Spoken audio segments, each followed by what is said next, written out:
I bet you my left kidney that you've been scatting around for months trying to look for the perfect way to make your first ever dollar online. And I get it, I was there myself. I was actually there for years. But what if I told you that the only thing that actually made me my first ever $1,000 online is a way that not a lot of people talk about it, and it's not popular, not Iman Gadzhi, not Andrew Tate, no one talks about it beside only a handful of people. And if you don't believe me, let me just tell you about a quick story of the time where I made my first ever $1,000 online. I was at a point where I was making somewhat good money online from different gigs that I was doing. I was mainly focusing on Fiverr and just freelance work. And I thought that I was doing good and I had it all going for me. And it was just a matter of time till my career skyrocket. Not until I made a stupid investment and I lost 99% of my money. I lost all of my money because the investment that I made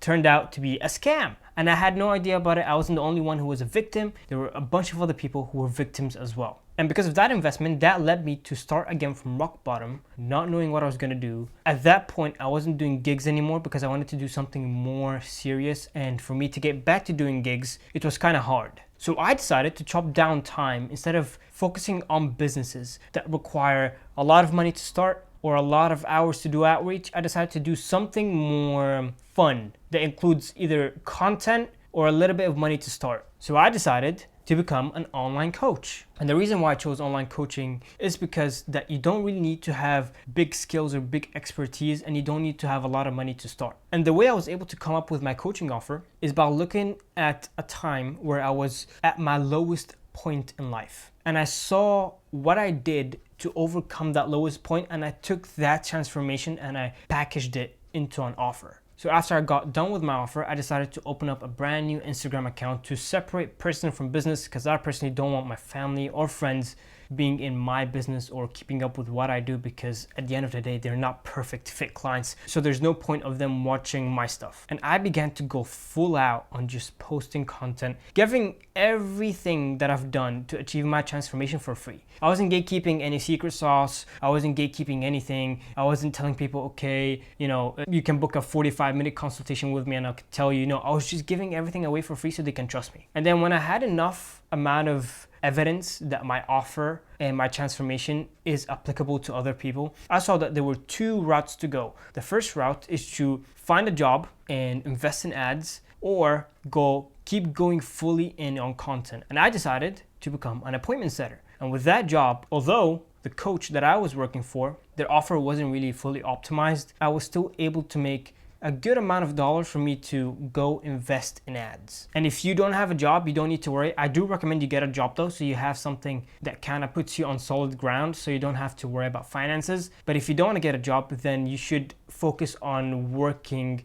organically 24/7 instead of doing cold outreach, asking people to run Facebook ads. But anyway, when I decided to run ads, I began to do something that not a lot of people in my space, when they just start out, are doing, which is making decisions completely based off data and not emotions. Because here's the thing, let's say I'm spending money on an ad, and it may look like it's too much, but actually it's the only ad that's bringing in high quality clients. Just because it's expensive, that doesn't mean I should cut it off. And most people, what they would do is they would be like, oh, I'm spending a lot of money on this ad, I need to cut it off. That's the wrong way to think about it. So what I did was, I have a tracking sheet where I see how much money I spend on a daily basis, see the results that it brings me on a daily basis, see the amount of bookings I get on a daily basis, the amount of inbound conversations that come to me on a daily basis, and I see the amount of closes that I bring in on a daily basis. And of course, for a long time I was having trouble because my messaging wasn't perfect. Like, I was basically calling out everyone, telling everyone like, hey, let me come and help you, but I wasn't really calling out their pain points properly. I wasn't calling out their desires properly. I came fully in just for the sake of making money. And then I realized that I'm doing it completely the wrong way, so I stopped running ads and I began to optimize my messaging properly, optimize my ad copy properly, so I bring in high quality people who actually want to work with me. And then I went back to running the ads, and that's when I got an appointment with someone. And when I got that appointment,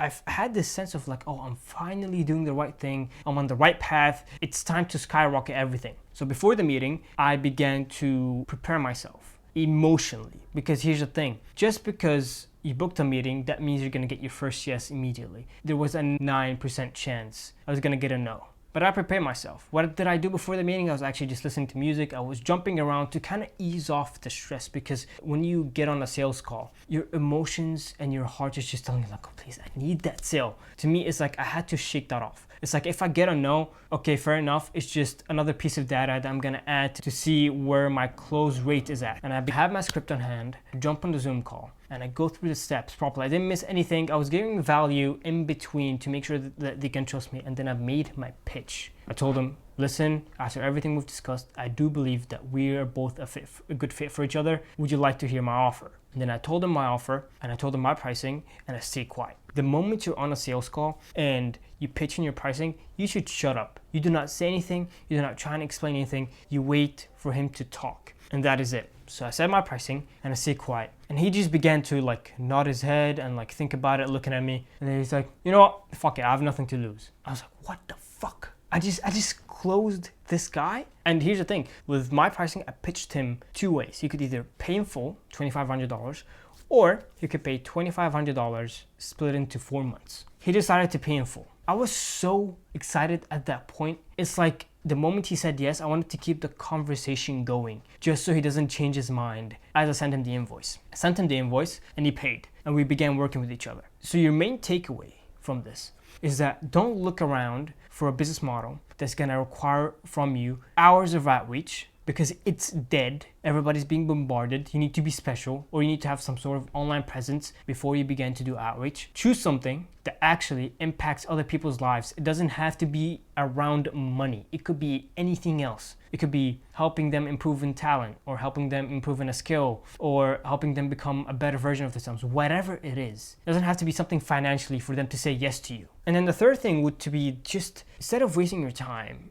doing outreach, spend your time posting content, giving everything out for free. When I personally closed my high ticket client, instead of taking that money and spending it, I actually pretended like it wasn't there. Understand this, just because you close your first high ticket clients, that means you're something. You're nothing. Trust me, you are nothing. There are coaching programs out there who are priced at $10,000 or above. And understand this, whatever you want to make a month from your business, from your coaching business, charge 10% of that. So let's say you want to make $10,000.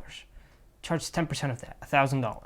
Of course, don't set your bar too high of making $30,000 your first month. No, you need to build that belief that you can actually do it. So start with $1,000. And the moment you get 3 yeses in a row, that's when you bump up the price to, let's say, $2,500. I personally began with $2,500 because I knew I could close that deal. I knew I could make a lot of money from that offer because I was already making money before I started my coaching business. Because when I was doing gigs on the side, I was actually charging high ticket. So to me, I already had that belief of I can charge a lot of money. I don't recommend you run an SMMA because no one should do it anymore unless you have a lot of money to begin. Sure, if you want to do dropshipping, go ahead, but it does require capital to start unless you want to go completely organically, which I personally wouldn't recommend. If you want to do growth operating, I think growth operating is a good business model, but you have to be in niches where not a lot of people are doing it because everybody's like getting on the growth operating trend nowadays. But I do recommend it if you have a lot of time of just doing outreach and reaching out to other creators. It's not a bad business model.